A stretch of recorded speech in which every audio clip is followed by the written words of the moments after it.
panel discussion with innovators who have used constraints as an inspiration to uh, develop innovative products. So for this, I would like to invite our moderator of the session, Dr. Janvi Falke. Janvi Falke is a founding director of Science Gallery, Bangalore. Previously, she held a tenured faculty position at King's College London and pursued her academic career at institutions like University of Heidelberg, Georgia Tech, Lorraine, and Imperial College London. She worked as an external curator for Science Museum London. Her publications include Atomic State, Big Science in 20th Century India, and Science of Giants, China and India in the 20th century. She has also showcased her talent as a producer-director of a documentary film called Cyclotron. She holds a doctoral degree in the history of science and technology from Georgia Institute of Technology in Atlanta. So welcome, Dr. Janvi. Please come onto the stage. Our panel includes Mr.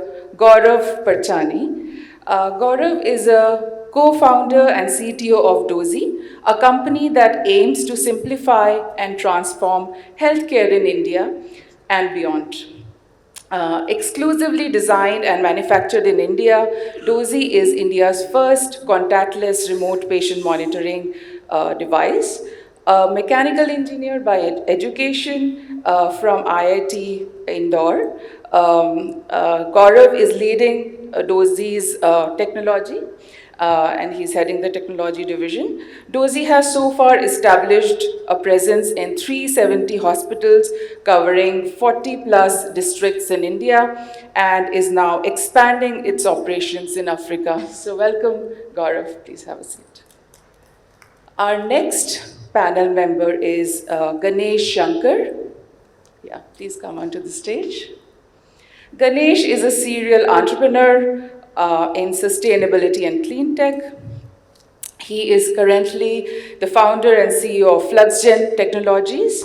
He has also co-founded the Sustainability Mafia with a mission to multiply the impact of sustainability leaders through goal-oriented collaborations.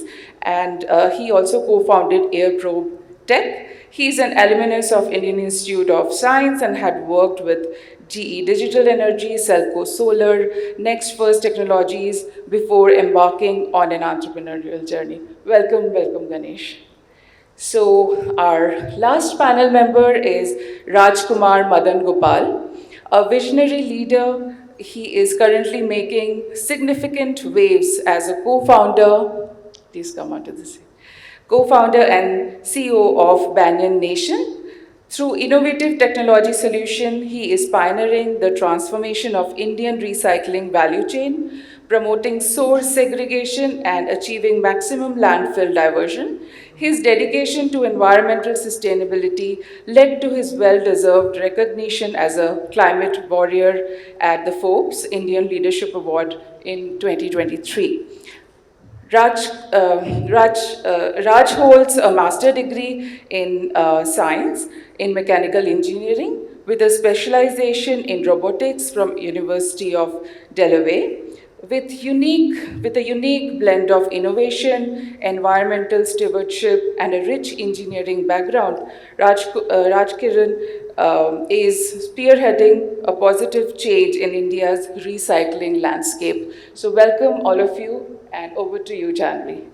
So thank you very much in the first instance to Dipanita and Priyankana for having invited me to this panel. I first visited IKP in Bangalore in 2018 when I in fact moved back to India to set up Science Gallery Bangalore. So it's wonderful also to kind of come back to the community in a way at a slightly better stage in the development of the institution that we are setting up, and look forward to constructive exchanges going forward. Okay, thank you. So the panel that we are on would like to consider constraints. And let me say a few things from the perspective of both history, because my training is in history of science and technology, but also lessons that I have learned in the last 5.5 odd years trying to set up a new institution in India and having therefore interacted with significant number of academics, but also others in Bangalore and elsewhere. So let me start by quoting to you Melvin Kranzberg, the historian of technology, who, so when I was a graduate student, one of the things we contended with was that technology is neither good nor bad, nor is it neutral. And I think one could say the same thing about constraints. They are neither inherently good, nor are they bad. Panelists will of course tell us more clearly about when they can be good and when they actually aren't good, but they're never neutral. And I think sort of unraveling and disentangling that is where lies the work that we need to do in order to, either innovate or, in my case, create an institution and try to continue to tell what is the significance and meaning of technology in context, technology in society. So let me take up a couple of examples, a couple of historical examples in order to make the point that I'm trying to make, because historians are often accused of coming in and saying, oh, but it's all complex. But of course it's complex. I mean, there's nobody who doesn't know that already. But why that might matter. So I guess, I don't know if there's a laser in this. Laser pointer, no, I can't. But nonetheless, I think the third row from this side, second from top, everybody's seen the film, I'm guessing, Oppenheimer. This is an image from the staff of the Manhattan Project. Now, what the Manhattan Project tells us is a constraint of a very, very different kind. It's about compressed timelines. It's about the journey from the discovery of nuclear fission in 1939. It's only in the early 1930s that even the journey in experimental nuclear physics began. But in 1939, we have Lisa Meitner and Otto Hahn telling us that nuclear fission is possible, and therefore the possibility of an atomic weapon became even imaginable in 1939. And in 1945, we already have two bombs being used allegedly to end the war, a highly complex question. But what this tells us is that, counterfactuals aren't necessarily going to allow you to arrive at any kind of a meaningful truth. But if it wasn't for the war, the likelihood of us experimentally having worked out the possibility of nuclear energy was stronger than having put the resources that involved an international collaboration at the scale which was at that point otherwise unimaginable, and the resources that were put into it, the kind of money that went into it, both from industry, academia, and governments, in order to make the atomic weapon possible, that would have been not thinkable had it not been for war. And so contingency is always extremely important to set the context for what kind of technologies get made and don't get made. And so those priorities, or those horizons of priorities, are always outside of the laboratory, always outside of the incubator, and always outside of industrial labs as well. So this is what, we heard Sharad and Vinod say in the morning, geopolitics. Geopolitics is not a product of the lab. Labs function in registers that are entangled with geopolitics, but it's of course not the only constraint. There are several constraints under which agendas get set and resources are mobilized. And since the Second World War, I would always say in my classrooms, for example, that before the Second World War, we would be hard pressed to imagine a country. We also spoke about who has an airline, who doesn't have an airline. Before the Second World War, we would be hard-pressed to imagine a country that would have a Ministry of Science and Technology. After the Second World War, we do not know of a country that doesn't have one. So science and technology are now embedded in what are called reasons of state, right? Like statist ambitions are realized by pumping resources into the production of new technologies and new research. And therefore, the scale at which it is science and engineering have been done since the Second World War means that the money that is pumped in is also at a much higher scale than anything we could have imagined before that. The First World War, of course, saw poison gases, but so most certainly not at the same scale as we saw since the Second World War. And so, constraints. What are those constraints? Right? Like, are those constraints of setting research agendas? Are those constraints of resources? Because these are not compatible, or in a sense they're not constraints in the same register, and that is something one needs to kind of constantly be attentive to. And the registers are that of the state, of course, of industry and the market, of academia, of even imaginations. Right? Like, can we, as an engineering community or as a scientific community, imagine the horizons where certain things are possible or not possible? And so I think so this for me is a very good example. This is just one of the facilities of the Manhattan Project, and so I always like to remind myself of what was the scale at which what was allegedly science and engineering science done, the outcome of which was entirely political. The second example that I would like to briefly touch upon is the Green Revolution in India. Major constraint was food security, right? Like, what today we understand or conceptualize as food security, but basically lack of food enough to feed the Indian population. So the constraint was scarcity of food, which meant research into high-yield varieties had to be conducted. Not that the roots of it weren't there. In fact, the very first experiments were conducted by an Indian in Mexico before the Second World War, which was then brought back to India. Pandurang Khankhoje is the person, for any of you who are interested in looking at. In fact, he's on a mural, or large mural created by Diego Rivera at the Autonomous University in Mexico City. So it's not that the thinking or that research possibility or that the possibility of that solution wasn't there before, but the manner in which it was realized and implemented, both in the lab and on the ground, was determined by a constraint, which was food security. Second was, of course, foreign policy, geopolitics again played in. The kind of help that the Americans were willing to extend towards the Indians, the kind of research that was possible in the Mexican labs and later than in the Indian labs, meant we had the Green Revolution, which created, and here's where constraints Sharad also in the morning indicated the need to think things through.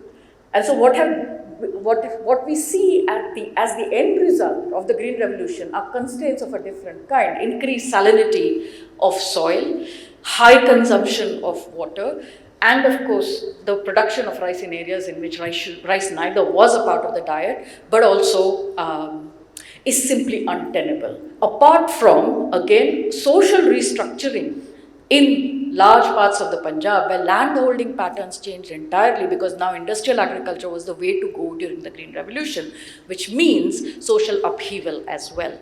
And so constraints of all kind are also imposed by new kinds of research and new products of technology that we unleash into society. So on the one hand, while research is shaped or solutions are shaped by constraints in different registers around us, the products that we unleash into society or the research that we put in there also creates, in turn, constraints that we may or may not be able to deal with.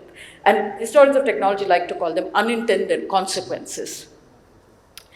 The third, of course, more recent, again, it's like the Manhattan Project, a project of a compressed timeline. Technology known since forever. The pressure of the pandemic meant that we got the vaccine sooner than we would have otherwise, which of course, the debate has been, the debate is ongoing. People are discussing this. Some trust it, some kind of are skeptical towards long-term outcomes of it. I don't know. This is the case I know the least about, but I don't know the answers, and neither do most of us in the room.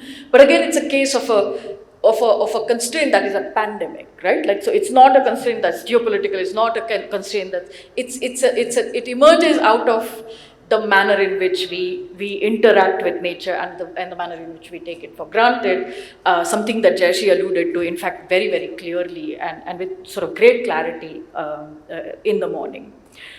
So what is it so unintended consequences was the point I wanted to make through this. But there's another point that wanted to sort of make it that how does one think about this? How does one think of, so when we have examples, right, like, or when we see success stories or what we identify as success stories, what are the registers in which we place the success? Why do we consider it successful, and how far in the future are we able to imagine? And I don't mean imagine in terms of predict, but what I mean is how far can we think it through? And I think that remains a very, very important point. So constraints don't, what I'm trying to say, I think fundamentally, is that constraints don't often necessarily mean shortages of capital, resources, time or tools. Identifying the right constraints, of course, is essential for any even solution to work. So, constraints can create challenges, which makes things creative, and I think which drives the entire startup vibe, so to speak. But what I think we might want to do is merge these two kind of discourses, for lack of a better word, merge these two kinds of understandings in order to arrive at a better landscape of what's possible and what's not. And therefore, what we need is new knowledge. If we want to reimagine our relationship to nature, as Jayashree hinted quite strongly in the morning, then we need new knowledge, we need new partnership, but we also need an honest public dialogue about uncertainty, incompleteness, and the tenuousness of the knowledge and products, therefore, that we hold. And I think this needs to be understood better and better in order for us to understand both constraints better, but also the consequences of these ideas that we hold much better. I'll end by quoting a man from about 200 years ago who spoke about how men and women make history, but not under conditions and probably also constraints of their own choosing. And I think having an acute awareness of that, balanced with an optimism that tells us we can still want to control nature, might help us towards a better path. Thank you.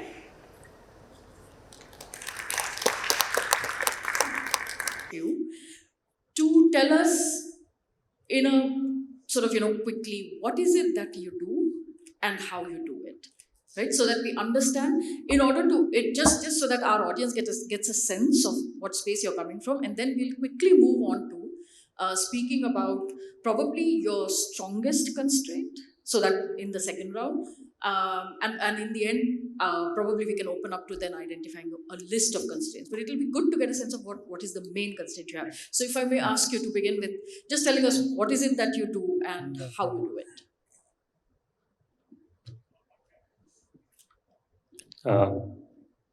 Everyone, good afternoon. Excuse me. So thanks for having me here, IKP, and I think we have a paucity of time, so we'll get going pretty quickly.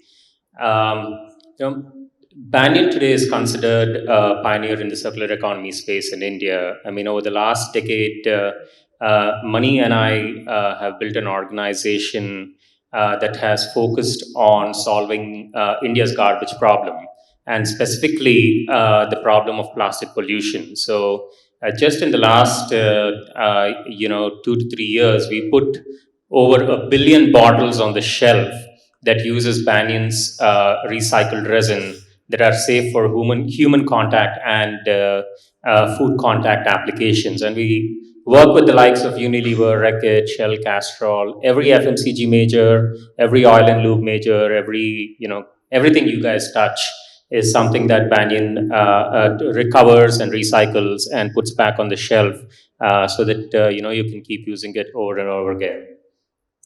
Thank you. That was nice and succinct. My name is Ganesh from Fluxgen. So this world is going through massive water crisis. I mean, because we consume water not just directly. The amount of water that goes into buying a shirt like this or a jacket is indirect water consumption is much higher. So what we essentially believe is that this will affect business continuity risk to industries. This will means financial risk and compliance risk to actually run their operations, right? And industries are in massive and imminent risk because of water crisis. And just like how water as a liquid is transparent and clear, We make the data of water transparent and clear and build solution on top of it to reduce water consumption by up to 30%. So how we do it is we use digital technologies, AI, IoT, and various other tech to give prescriptive alerts to help them. We primarily help large and very large industries like the Tata Steel, Vedanta Group, of the likes to help them. We have so far saved more than 3 billion liter of water through our tech. Yeah, so look forward to save a lot more in the future. Do you also work with agriculture? Or is it industrial? No, agri processing companies, yes, like food processing, beverage, yes, yeah. Thanks. Hi, I'm Gaurav. I'm representing Dozy. We are a contactless continuous remote patient monitoring solution powered with artificial intelligence and an early warning system as well on top of this. In a nutshell, what we do is we have these proprietary contactless sensors that go under the mattress, don't even touch the user at all, and capture all the key biomarkers, heart rate, respiration rate, blood pressure, and other physiological parameters. We make them available to nursing stations, and this is in hospital monitoring outside the ICUs. So for hundreds of patients, you can set up a small command center to have them monitored in one shot. And on top of this, the solution is as easy to use so that it can actually go for home as well. So we're expanding to home monitoring as well as we speak. And there it's also a different challenge altogether. I think we'll speak about the challenge and problems in the next round. Yeah, absolutely. So, may I start with you? What is your biggest challenge and how have you addressed it? Or what is your biggest constraint and how have you addressed it? So when I started out as a single founder, still a single founder company. I always thought like, how do I scale a company as a single founder? Of course, I went on to meet a lot of people, and somehow I got people. What I realized is that a founder is not essentially always looking at all the time about operations. Like the fact that I'm speaking in an event like this is also to attract people towards our mission and vision, and eventually they become part of our goals. So initially, that was a big challenge. Building the team towards a mission and vision on this. While water, is not a very attractive sector to be. Unfortunately, in the past, now it is becoming more attractive because water is not well charged. I mean, the economics of water. So, was building a team a constraint, or how did you kind of? What did you feel was in a way? Coming in the way of the unit economics of water is not very attractive like energy or various other sectors, right? So how do you convince actually when I entered the sector, there's or when we were started doing business, water got almost like 0.07% of total investment in climate tech investment. That is like not just investment at large only. So there's not enough money in this field to actually be invested in this. On the other hand, a lot of people don't think that is a great opportunity. While the crisis was very clear that we are going through big crisis, whether 70% of water in India is contaminated, and 21 Indian cities running out of groundwater. So all the problems are very glaringly visible, but people were not willing to take a career in this or investment in this. So how do you? So events like this gave me opportunity to give great narratives about this to help people get in, and I met most of my people in events like this. So whenever I get a chance like this, I don't miss a chance because eventually when they hear out the challenges of water, they start. You get very specifically interested people in water sector come and join us. So that's how I think a lot of thing to do with storytelling kind of helped us get the right set of team today. And today, of course, it is becoming a very attractive sector. So it's not been so difficult to get people. So Gaurav, what would you say has been the one big constraint for you, and how did you work around it? So it was very interesting your slides to begin with, where you said challenges are neither good nor bad or nor they're neutral. Unfortunately, we do consider them good, and that's how we've always looked at it. And these are problems that are waiting to be solved. That's are essentially the way to look at them. And for us, And just to kind of give you a little bit of idea around the challenge that we're working around, right, or the constraint that we're working around. In India, we have 2 million hospital beds. Out of that, 100,000 of them are ICU, 125,000, which have continuous monitoring, 1:1 nurse to patient ratio, and the best of cares possible because the patient is at very high risk. As you move outside the ICU, just 2 steps down the room, suddenly 1.9 million beds or 1.875 million beds. Nurse to patient ratio, although recommended 1:4, starts from 1:8, 1:10, 1:15. In some of the rural areas and public hospitals in Chhattisgarh, I've even seen 1:25. And this is not uncommon. Now, the sad reality because of this is that we end up doing spot checks, and at the end of the day, the sad reality is that code blues do happen. Patients are admitted to ICU in emergency from the ward because they're identified very, very late, or there are mortalities outside the ICU that do happen. For an ideal hospital, if there is a mortality that has to happen, it has to happen in the ICU, not outside. That means that we tried everything that we could to save that patient. And that's the sad reality. Now, multiple studies in the last 5 decades have shown enhanced monitoring frequency, continuous monitoring saves lives.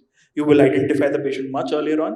You will be able to take corrective action for many cases then and there in the ward, and for many cases transfer the patient to the ICU at the right time, not in a code blue. Now, this is pretty clear since the last 5 decades. But why hasn't this happened? In our country, still 1.9 million beds are still unmonitored, and not just in our country, even in the developed world as well. And this has to do with constraints, because since the solution was so easy and clear in front of you, you still could not do it. Because resource constraints in the healthcare industry. We are severely short of nurses, doctors, severely short of intensivists. On top of that, the current tech that we had from long ago in terms of monitoring required resources for compliance. When I say compliance, availability of data, collection of data, collection of these vitals and presenting them to the right person at the right time. So both these combined together present that constraint, that single largest constraint, that you don't have the tech that can work without too much interference, with minimal interference, or minimal requirement of effort. At the same time, severe shortage, which is just increasing and increasing and increasing. So let me add a footnote to it here. So you're speaking to us about a circumstantial constraint, right? What we're trying to understand here in this room is what was the so this is a larger situation constraint, right? What was the constraint that came in a way in your way of trying to do your work, right? Like, because this for you is an opportunity. Right, this is not a constraint around which you're trying to work. For you, this is an opportunity to develop something. Absolutely. What was the constraint in order for you to actually be able to develop what you developed? Correct. So I think the answer falls right through this, because what we essentially did was to get to this opportunity. First thing that we did was we removed the amount of effort required for nurses to monitor a patient. So we made it completely contactless. So the compliance is given for when the patient is on the bed. But for us, the major constraint was people did not believe it, right? How come a monitor can be contactless? What is this new thing? A new thing, and that too out of a startup in India. How can you make such a thing where you can give heart rate, respiration rate, blood pressure from under the mattress? The mattress can be as thick as it can be. How can you even do that? So that sort of a disbelief, or saying that, oh, this almost seems like magic, was a big constraint for us to convince. And how did you work your way through it? We took multiple approaches to that. We did multiple clinical studies. We've done 7 clinical studies. We have almost 100,000 data points to show the efficacy against the conventional monitors that are there in the ICU. Second, we got the regulatory clearances, so we are FDA cleared. So that also helps in terms of bringing in credibility as well. Third was the brute force approach, which was when I approach a hospital, we end up doing a 1-week demo that you use it and see whether it works or not. And then you believe. So using is believing. So trust was a constraint. Yes, and, it still is. Or objectivity was a trust. Yes, and you yes. were But able these to are the work 3 with ways we solve it. Understood. May I ask you to share with us, Raj, what were the constraints that fell in your way, and how did you work around? For sure. I mean, a startup at the end of the day is born out of constraints. So I think it's our job to lay down the framework and operate within the constraints that we have to break out and establish that structure with its organizational or business or the otherwise. I think over the last decade, I mean, we've been able to do that pretty successfully at Banyan. I mean, one of the ongoing dialogues and conversations in the space right now is that I think regulation is catching up to the work that we've already been doing. And that's the dialogue that we are now part of, at a local and at a national and international level, is to drive the adoption of circular polymers, drive the adoption of recycled resins, not just in India, but across the globe as well in a big way. And I think that will be the next phase of our work in the next 3 to 5 years and beyond. Okay. So, if I were to, as a sort of concluding round, ask each of you to draw up a checklist of between 3 and 5 constraints that startups in India confront, what would they be? May I ask you to start? I think in our case, I covered the trust bit, but the first and obvious, specifically healthcare startups in India face is the brunt of the regulatory approvals that we need to get without the funding. So that's the second part of it. So it's a chicken and egg problem, right? You require funds to get the approvals, but you require the approvals to be credible enough to get the funds. So funds, regulatory approvals. Another bigger thing in healthcare, particularly in India, is, since I mentioned the shortage bit of it, which has a side effect in terms of that the existing healthcare providers are overloaded. So their appetite for new solutions, new technology, in fact, which are going to help them, is even lesser. So you have to make them believe that, yes, you do give me some time, basis that I will in future generate so much value for you that will solve your problems. But that appetite to hear that solution and believe in it is pretty less as well. So these three, I would say, to a healthcare startup or a healthcare founder in India, are pretty kind of glaring constraints, and you have to solve for that. Thank you. That again was very concise. Please. Yeah, so while the planet is warming every day, like we talk about climate change, there's a lot of effort just going in the direction of climate change mitigation, which is very important. But at the end of the day, the adaptation and resilience is equally important. Unfortunately, in the climate space, that is seen like a step parent. And whether it is in terms of funding or whether it's in terms of projects at various levels, it's not taken as seriously as climate change mitigation. And water, by far, it said that if climate change is sharp, water is its teeth. And water sector definitely needs a lot more attention. And we're having COP28 in Dubai next month. It's in November. I still think the agenda would not be a lot about resilience and adaptation. So I think that is a very important piece this sector especially needs the attention in terms of all aspects, right?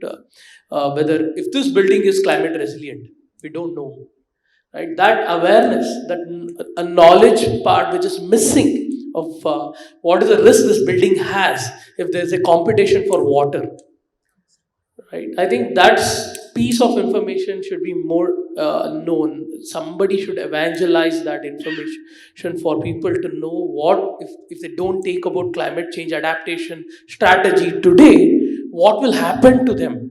Because we are all trying to reduce the temperature planet, but still, last year, all the biggest fossil fuel company made the highest profit in the history. So with that information, at least we should start realizing that we have to start focusing on adaptation and resilience equally. Yeah, that's the... So constraint of imagination, yeah, and discourse, public That's also debate, wrong. public information. Yeah, yeah. Raj.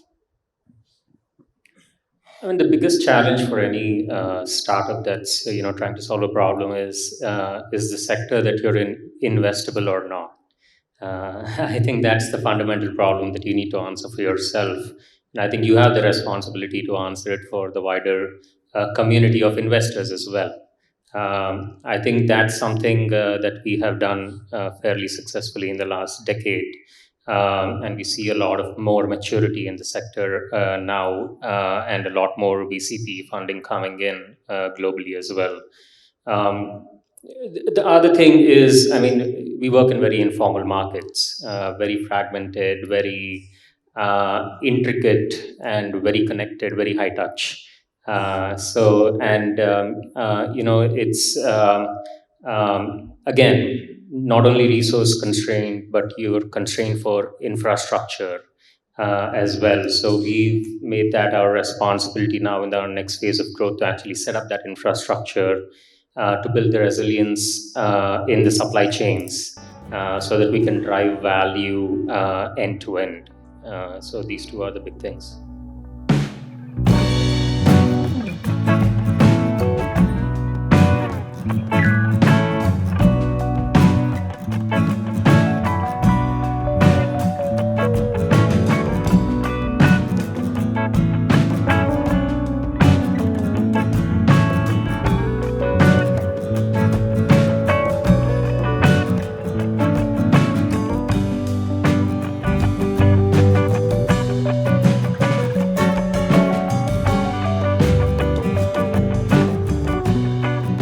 To stay informed about the startup ecosystem, subscribe to My Startup TV.